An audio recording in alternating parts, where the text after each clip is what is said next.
maraim-baovao fiomboanam-bavaka anomboana ny tontolo andro miaraka amin'ny tompo isan'andro amin'ny enora sasany maraina ao amin'ny FJKM misotro fitiavana.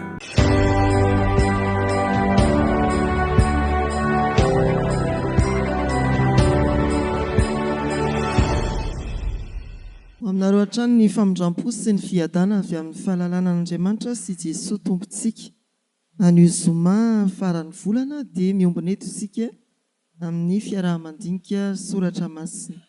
Omana eo ambany masontsika ny salamo fa 820 manomboka ny 9:120 hatramin'ny 9:20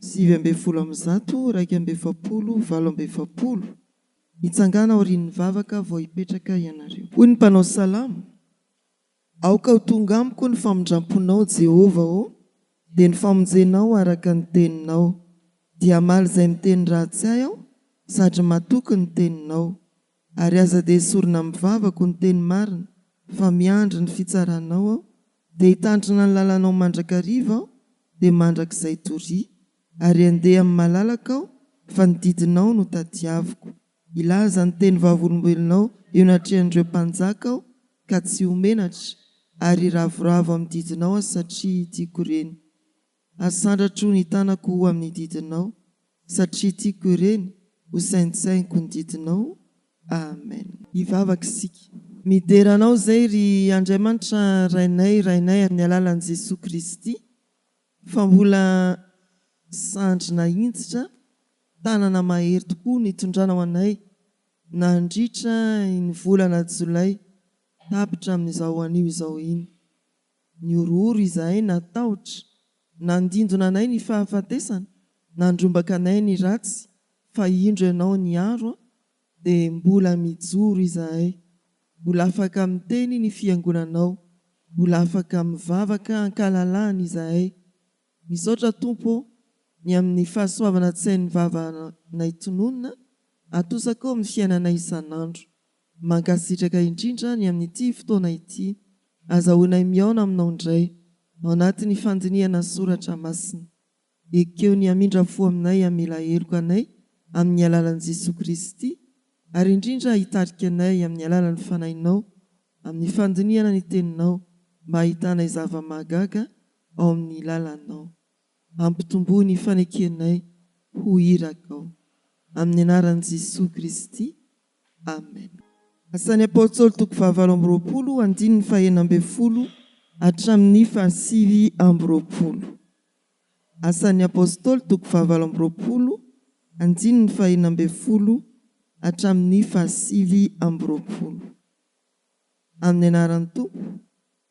Ary rehefa tonga tany Roma izahay, Paoly dia navela ny toetra mitokana teo amin'ny miaramila anankiray izay niambina azy. Ary rehefa afaka teloana dia nampanalainy Paoly hiangona izay lohandohany tamin'ny jiosy.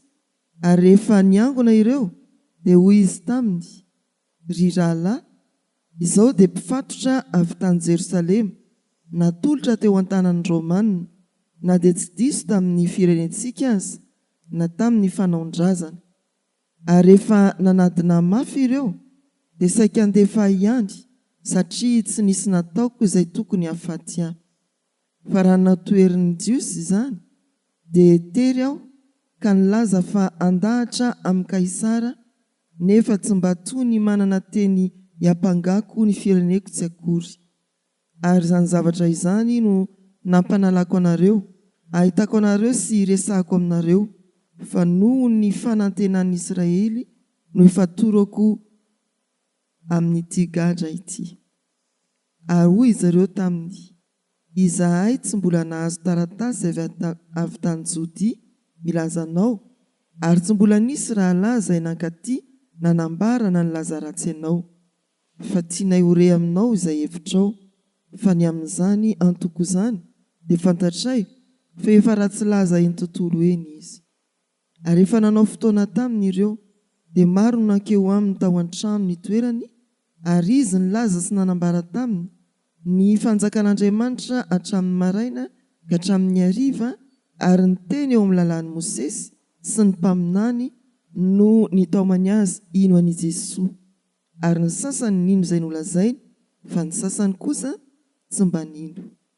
Raha tsy niraisaina ireo dia niala rehefa nanao teny indraimbavy Paoly hoe marina izay nampilazain'ny fanahy masina Isaia mpaminany tamin'ny razanareo manao hoe mandehana any amin'ity firenety ianao ka lazao hoe mba hare mandrakariva ihany ianareo fa tsy hahalala, ary mba hijery mandrakariva ihany ianareo fa tsy hahita. Fehifadala ny fon'ireo olona ireo, ary efa lalodalovana ny sofiny, ary efa nankipy ny masony, fandrao hahita ny masony sy andre ny sofiny, ary halala ny fony dia hibebaka izy ka hasitrana azy aho. Koa aoka ho fantatrareo fa izao famonjen'Andriamanitra izao dia nampitondraina ho any amin'ny jentilisa, ary izy hiaino azy. Ary rehefa nilazana izy dia lasa ny jiosy ka niady hevitra fatratra. Amen. Ray masino, manamasinana amin'ny fahamarinana, ny teninao no fahamarinana. Amen. Tompo mino izay fa eto ianao araka ny teninao, ary ho ivo ny zavatra rehetra izay tanterahanay. Ny fanahy masina no mbola irinay hitarika anay hatrany, andianana araka ny sitraponao, hitombonay ao aminao, ary hanomezanay voninahitra anao. Amin'ny anaran'i Jesosy. Amen. Ny asan'ny apôstôly no nitondran'ny karatra mofinainantsika efa himbetsaka ihany izay. Dia ary sika hifampizara kely ny hoe hatraiza moa ny azonao lazaina momba ny asan'ny apôstôly. Inona ny tantara misongadinao? Ny asan'i Petera sy ny asan'i Paoly. Ny asan'ny fanahy masina vanim-potoana inona? Tamin'ity toko 7 dia efa ny Roma i Paoly, ilay konsily voalohany. Lioka nanoratra ny boky. Inona koa? Toko 7 fiantsonan'ny Paoly. Amin'ny toko 13. Cornélie 10. Niorena ny fiangonana voalohany. Firy ny mpivavaka voalohany? Vao nitoriana ny teny dia firy ny resy lahatra? Tsy omby 3,000. Izany hoe raha ity fiangonana ity dia miditra indroa. Leo ary ajanontsika eo manaitra ny toko 2:120 ny voalazany namantsika teo. Ary izay nandray tsara ny teny dia natao batisa, ary tokony ho 3,000 ny olona vao nanampy ho isany tamin'izany andro izany. Ahoana fanaovana batisa olona telo? To dia tondrahana raha tsopoka ao anaty rano to dia miara-mitsopoka atao batisa.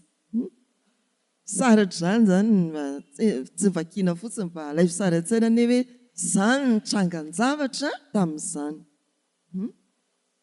Atao amin'ny perikopantsika moa dia misy hoe mandra-parivon'ny andro nanazava tamin'ny jiosy Paoly, niainga tamin'ny inona ny boky ny aingana?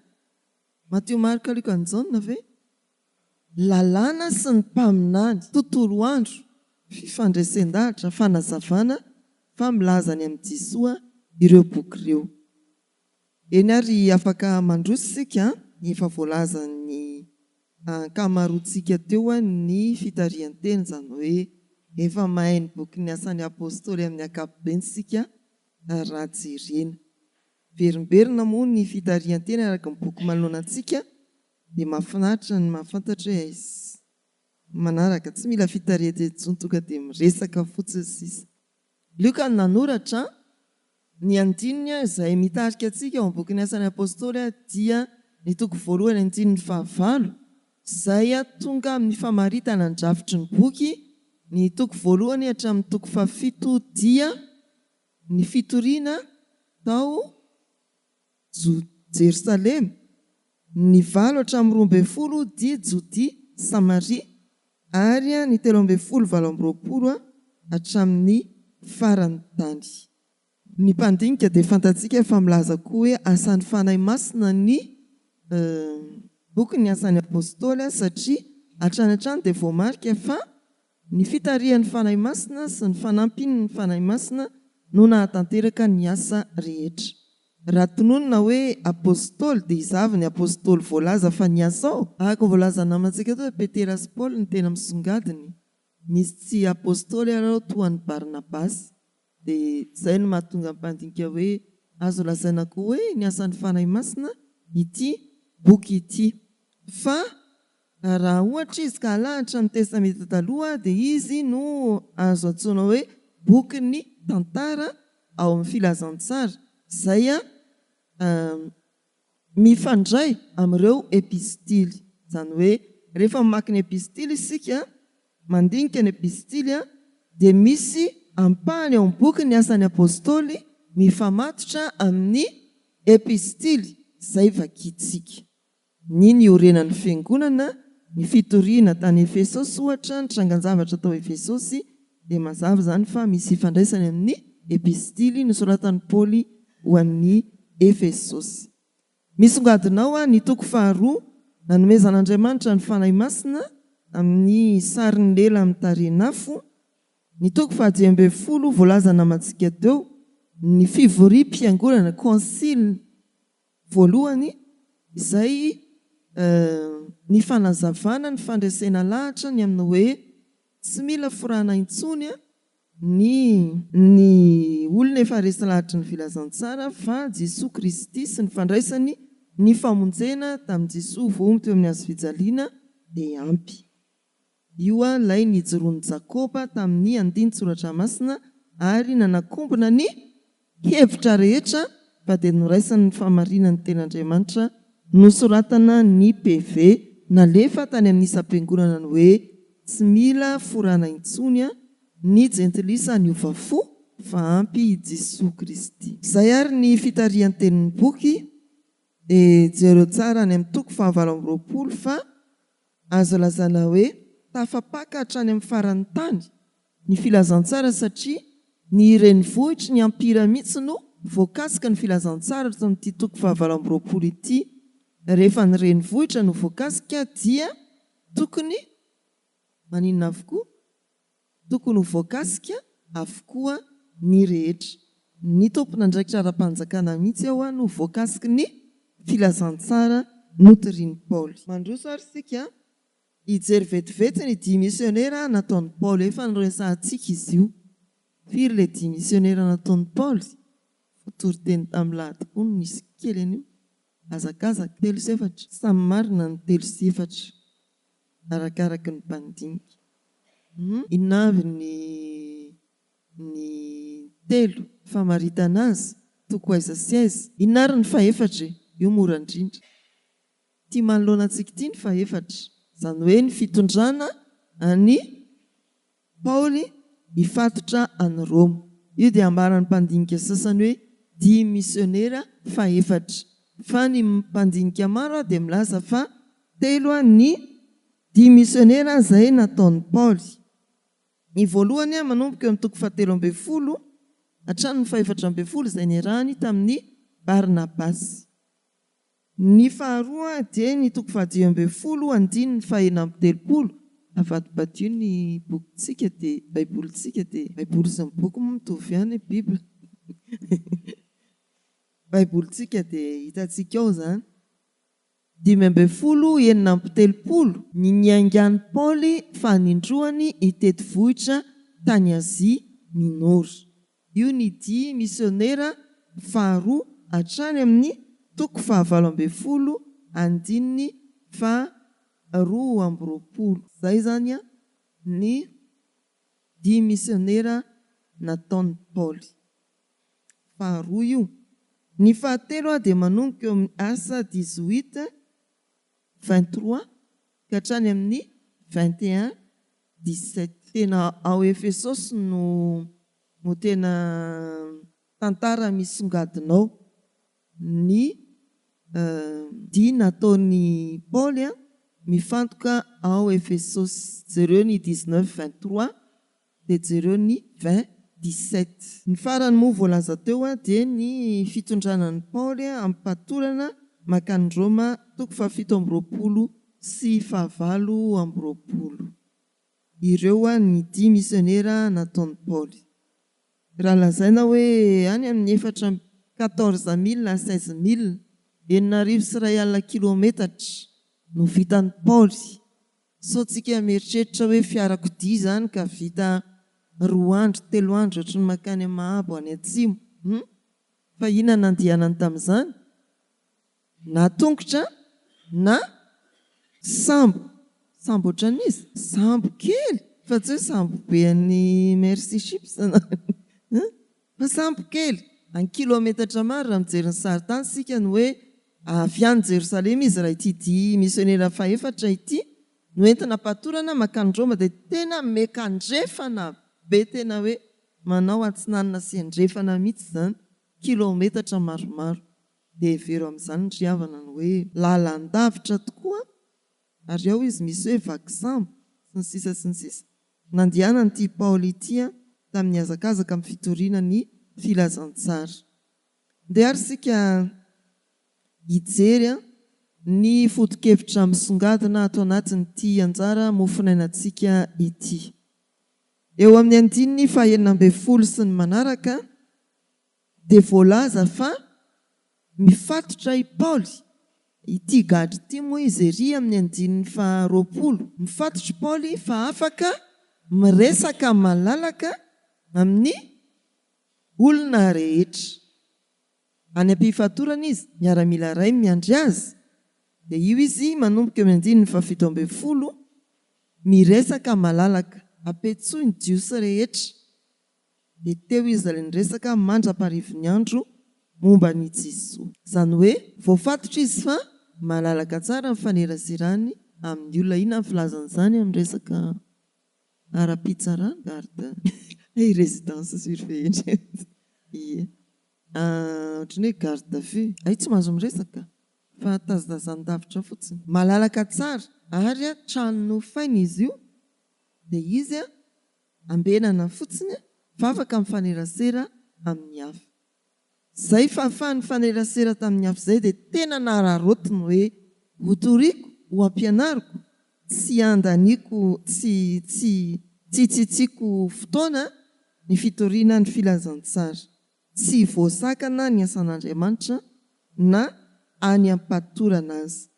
Mafy be amin'ny olona riavana izany hoe voafatotra na voagadry. Fa ho an'ny Paoly misy azo atao foana any. Tena misy azo atao foana ny tohizany ny fitoriana ny filazantsara. Dia izay hoe ampaherezina koa ny olona voafonja na voazona ny antony olona miandry fitsarana hoe misy azo atao foana aty. Fa misy antony koa ny antony ny fitondran'Andriamanitra amin'ireny toerana ireny. Mila misionerany. Izay zany jerena maso tahak'izay ny fiainana fa tsy hoe kido dia anelanela miparavisa ny mpamangy fa ao tena matoa ianao na lefany. Matoa ny olona anankiray kristiana na lefany na voapangy izy na sanatria manefa sazy noho ny antony samihafa dia misy ilany tompo azy any. Ny manaraka dia ny 7:20 hatramin'ny 3:20. Antsoin'ny Paoly ny jiosy, azavainy ny fanjakan'Andriamanitra sy momba ny Jesosy, miorina amin'ny bokin'ny lalàna sy ny bokin'ny mpaminany. Tena tsy heviny manokana ny nentin'ny nandresy lahatra fa ny Baiboly manontolo tamin'izany, izany hoe ny testameta taloha manontolo tamin'izany. Raha toa izany ka tsy nisy ny filazantsara sy ny epistily dia afaka nahafantatra momba ny Jesosy ve ny olona sa tsy? Afaka nanantena momba ny Jesosy ve ny olona sa tsy? Afaka nananteny sy rehefa tonga tokoa i Jesosy dia naninona ny jiosy? Nanda any Jesosy ny jiosy. Voalaza ao amin'ny testameta taloha manomboka any amin'ny bokin'ny lalàna, izany hoe Genesisy, hatrany amin'ny mpaminany ny momba ny Jesosy Kristy. Azo anazavana momba ny Jesosy zany sy ny famonjena ataon'Andriamanitra amin'ny alalan'i Jesosy ny testameta taloha.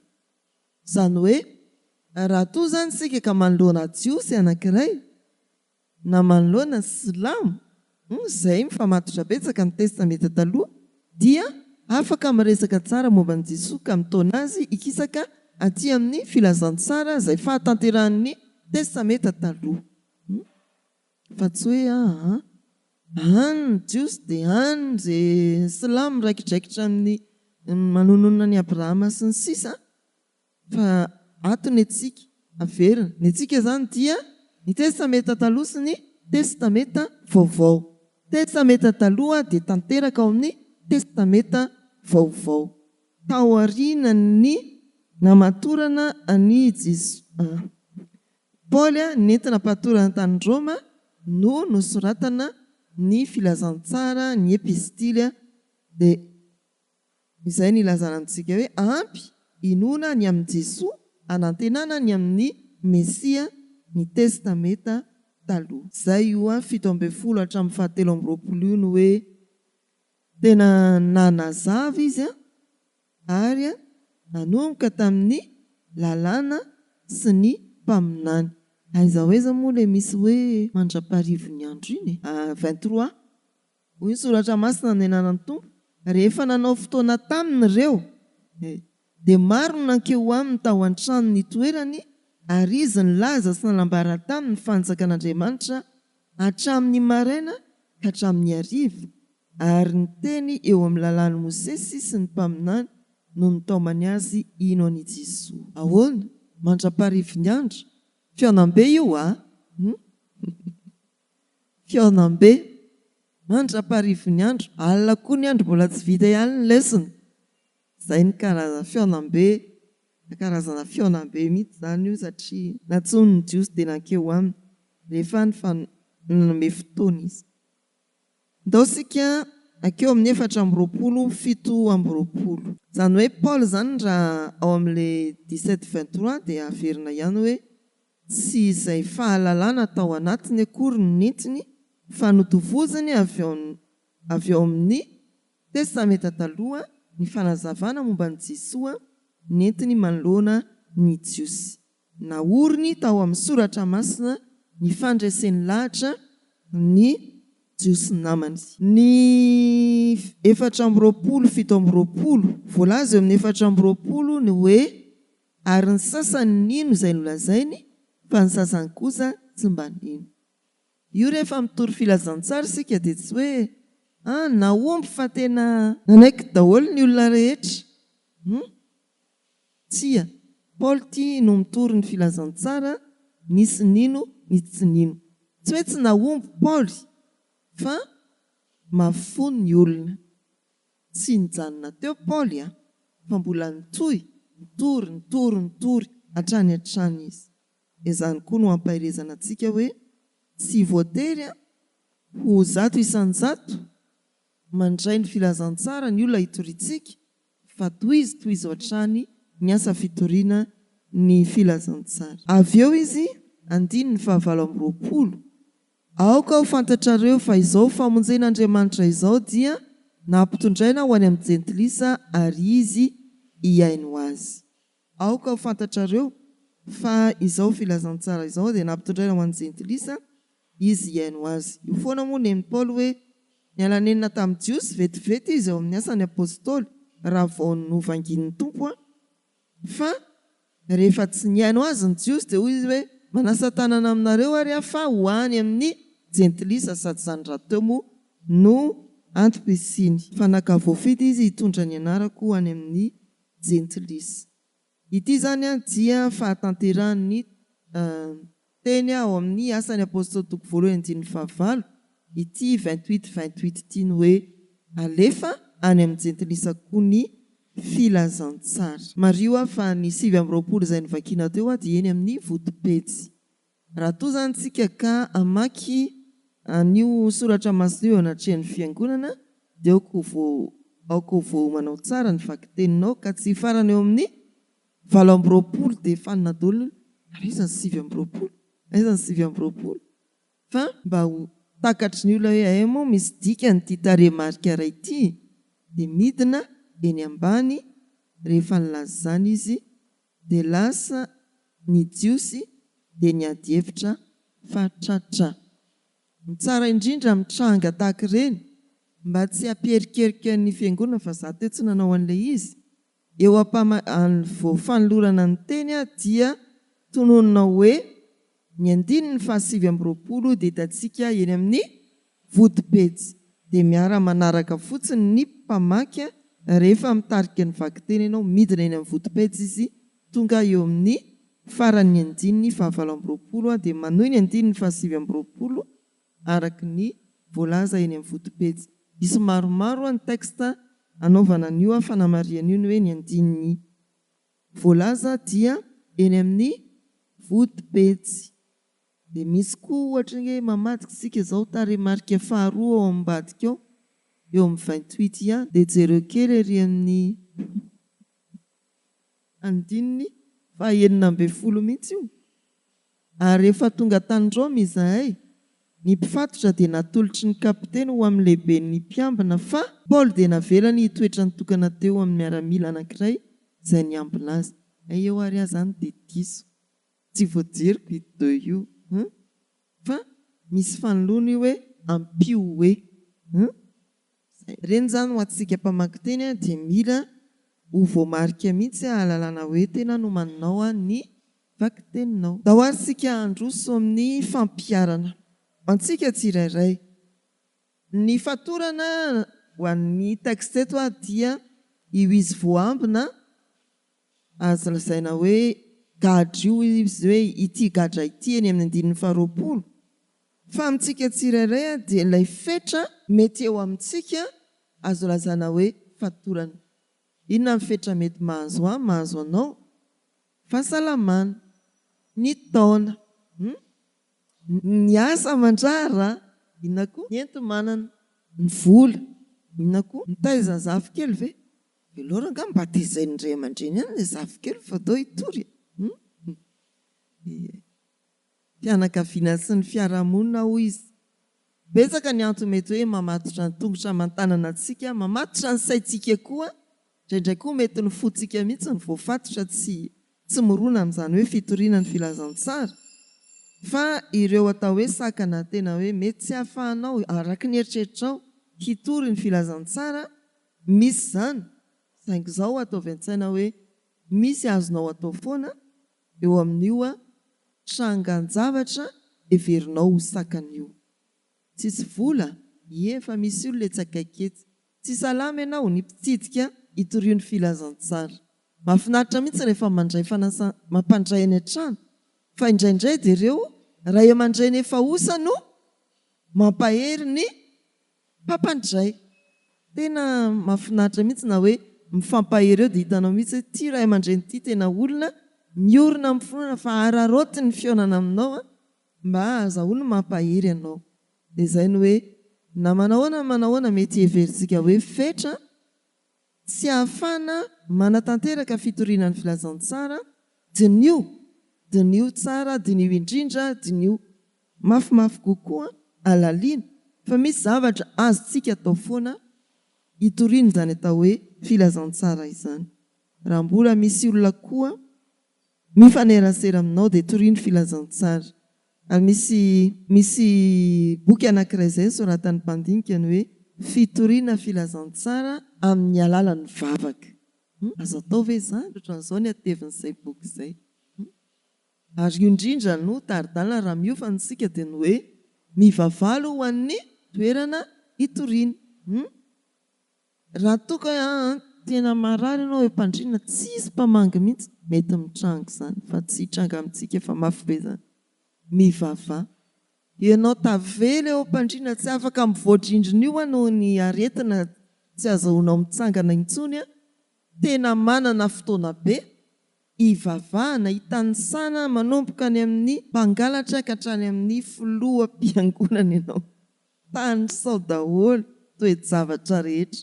Raha mitrango izany ohatra hoe io ianao fa mararika eo am-pandriana, engane tsy hitrango izany nefa dia tena hoe fotoana izao ry tompo eonako aminao. Tsy hoe izahay dia mijery plafond asain'ny tompo miandrandrana azy ianao amin'ny fanantenana. Mivavah. Izahay mba ataovy izay. Ary raha toa ianao ka tsy afaka mitory filazantsara, mety hoe sakana be ny fifandraisanao amin'ny olona anankiray, matoto izany dia mila hitoriana ny filazantsara izy. Mivavah aza ataovy. Indraindray sasa ranga ho faty ihany fa tena manahirana be. Tsy, mivavah ho azy mba ho velona ao amin'ny tompo izy, mba ho tafaverina ao amin'ny tompo izy. Dia izay fitoriana filazantsara amin'ny alalan'ny vavaka. Mivavah ho an'ireo andeha hitory filazantsara. Paul dia mametraka an'izany any amin'ny Kolosiana hoe mivavah koa ho anay mba hamohan'Andriamanitra varavarana ho an'ny teny. dia anjarantsika izany rehefa misy zavatra azo atao foana momba n'izany atao hoe fitoriana ny filazantsara zany ho an'ny fiangonana, mba tsy hitentsika hoe mbola manao an'izao ny fiangonana, aleo aloha hijanona any izany fitoriana ny filazantsara zany.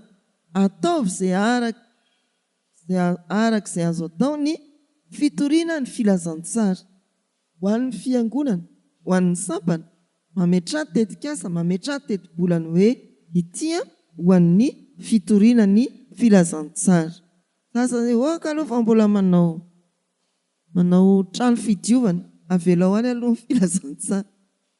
Mampetretra izany inona raha mba halahatra eo ny trano fidiovana ary ezakezanako mba hitoriana ny fitoriana filazantsara ve tsy ho ataontsika. Mety misy olana ao amin'ny fiangonana fa arakaraka ny andehanantsika hitoriana ny filazantsara no azadonana koa fa mampisokatra ny lalana ampivahany olana io. Fa tsy alalo hatrehan'ity olana ity, reto ary izao mbola jereo reto ondry mifanoto atoko. Alao vitsy aloha hijanona any zany, andao toriana ny filazantsara. Tsy tokony hijanona ao am-piangonana ny filazantsara, iny efa fampianarana retsika loatra, tsy hidiana ato ny filazantsara fa ndao hivoaka rehefa voaray ny tsodrano, ndana mivantana any an-tokantrano, zarao ny toriteny izay renao, ndana makany an-tsekoly, any amin'ny toeram-piasana, eny amin'ny fiarahamonina, tadidio fa epistily velona vakian'ny olona isika. Na tsy mamaky baiboly azy izy, rehefa mitaratra ny fiainantsika dia isika no baiboly vakian'ny olona. Izay no azo ampiarana n'ity soratra masina ity. Tsy misy mihitsy azonao ialana hoe voafatotra mbola zao, betsaka ny zavatra tsy ahafahako mandeha, fa misy azo atao foana ary misy tian'Andriamanitra ampiasainanao foana anirananao na manahoana trangan-javatra eo amin'ny fiainanao. Fiangonana dia toeram-panirana fa tsy fihidiana, aza hidiana ato Andriamanitra, aza hidiana ato Jesosy, aza hidiana ato ny filazantsara. Voarainao ny fahasoavan'Andriamanitra mandihana zarao, voarainao ny teny voatory ny filazantsara mandihana torio. Indreto ary fanontaniana izay andiniantsika tena araky ny lesona teo ny efatra voalohany, fa ny roa farany dia tena fampandinia tena tokoa ny hoe inona ny voalohany eo, araky ny hevitra ao inona ny tena antony tsy nahakivy amin'ny Paoly na dia voafatotra aza. Inona ny antony mahatonga ny olona tsy hiraraka an-dalana izany rehefa nantsoin'ny tompo hoe finoana? Ny finoana sy ny fanantenana ny fitiavany an'Andriamanitra. Inona koa? Miainga amin'ny inona ny hiraka ampanaovin'ny tompo? Tadidio ilay Isaia 1:9. Miainga amin'ny antso ny hiraka ampanaovin'ny tompo. Tsy kivy Paoly satria tena fantany tsara ny tantara ny fiantsoana azy. Ao amin'ny asan'ny apôstôly 7. Izay ilay nambara tamintsika matetitetika ny verimberina ny hoe fantary tsara ry zareo ny fotoana ny antsoin'ny tompo anao. Ho an'ny Isaia tao amin'ny tempoly, ho an'ny Paoly teny an-dalambe any Damaskosy, izay samy tantara tsy mora. Izany hoe niaonan'ny Isaia tao amin'ny tempoly tamin'ny famirapiratany voninahitra nampiharihary loatra ny fahotany. Niaonan'ny Paoly tamin'ny Jesosy teny an-dalambe any Damaskosy mavesatra, izany hoe izany Jesosy izay enjehinao. Tataka izany. Rehefa mahafantatra tsara ny tantarany fiantsonana ny fiovampony ny olona anankiray dia tsy mety kivy izany amin'ny fitoriana ny filazantsara. Mandroso, manao arak'izay azo atao foana fa tsy za hatreo ihany vitako, efa be izay vitako izay. Raha tena nantsoina isika, manaiky ny hiraka isika, miorina ny fiantsona ny fahatanterantsika, ny aditsika sy ny hazakazakitsika hatramin'ny farany. Ny finoana, ny fahafantarana ny fiantson'Andriamanitra antsika dia antoka tsy ampivahana ampiempotra antsika amin'ny famaliana ny hiraky ny tompo. Inavy ireo fatorana mety manakana antsika tsy hitory ny filazantsara. Efa voalaza teo, ankoatra ny voalaza teo, mety hoe matahotra isika hifanena amin'ny bedwika. Inona no havalona? tamin'ny tafika masina isa-tanàna teo dia hoe nisy silamina indray fa misy indray ilay mpiaramonina hoe silamina ao tsy mandray fiangonana izy sisa fa raha tena hoe iny ianao fa mifampiresaka amin'ny silamo dia mamafy izay afafiny eo izy vonina ve ianao za mbola tsy ampy bagage mihitsy dinina zany ny atao rehefa tsy ampy bagage mijanona eo ve miofana mianatra hoe filazantsara mifanena amin'ny antoko fiavahana ny fanompotosampy tena mandahatra be mihitsy zao ireo mivohy ny fanompotosampy ary mametraka ny fiarovana ny sampiny manoloana ny fivavahana kristianina hitanareo zany any amin'ny fahitalavitra sy ny sisa fa ahoana kosa ny fandaharantsika kristianina ny amin'ny hoe ny amin'ny reto dia reto tahotra hifanehitra amin'ny hevitr'olombelona mety hoe enatra sy fisalasalana mba ho vitako ve zany dia io ho an'ny tanora tena hoe aza miandry efa olon-dehibe izay foana amin'ny fotoanany ankizy sy ny tanora vao andeha andray anjara amin'ny fitoriana ny filazantsara fa izao ianao dia miomana manaradia anareo zoky efa mpitory dia ianao indray andro any no zoky ianarana eo amin'ny fitoriana ny filazantsara tsy miandro hoe andeha lavitra fa iny misy eto tanàna dia hoe tsy hoe miofana ny fiangonana dia atsy efa misy tanora be dia be tsy miofana tsy hananinatsy tsy mety reny mety zany zareo katezeda voateniko mantsisy tamin'izay ahoana miofana ny fiangonana nefa nareo tsy mihaino fa mbola makao ihany tena hoe miomana hitory filazantsara tsy hidiana atao am-piangonana ny filazantsara amin'ny endriny mivantana moa iny fa marina fa mitory filazantsara avokoa ny sampana rehetra mbola tia izao tontolo izao isika dia ohatrany tsy mety amintsika ny hoe mbola voafatotry ny fiainana araka n'izao tontolo izao ny hoe sady hitory mbola anaraka ny fiainan'izao tontolo tsy mety amiko aleo tsy ho mpitory mihitsy aloha nefa izy tonga mivavaka eto ihany tahoary ny fahatelo nahoany Paoly mbola nanomboka tamin'ny jiosy foana tao Roma izay mihitsy ara-tsoratra masina ny jiosy aloha vao ny jentilisy dia tsarony foana hoe ireo jiosy efa fatrapanda ndeha lakonenina dia jereo any amin'ny andininy 9 volana teo izay izy vao manao hoe izy tia koa ny alefany amin'ny jentilisy manaraka inona ny dikany hoe misokatra amin'ny firenena rehetra ny famonjena mifameno amin'ny teo aloha ihany tsy ho an'ny jiosy ihany ny famonjena ho an'ny jentilisy koa ny dikany koa dia hoe na iza dia afaka manatona an'Andriamanitra amin'ny alalan'ny Jesosy Kristy ary raha ny iraka nampanovin'ny tompo any amin'ny Mateo 5:20 dia fantatsika ny hoe mandehana ataovy mpianatra ny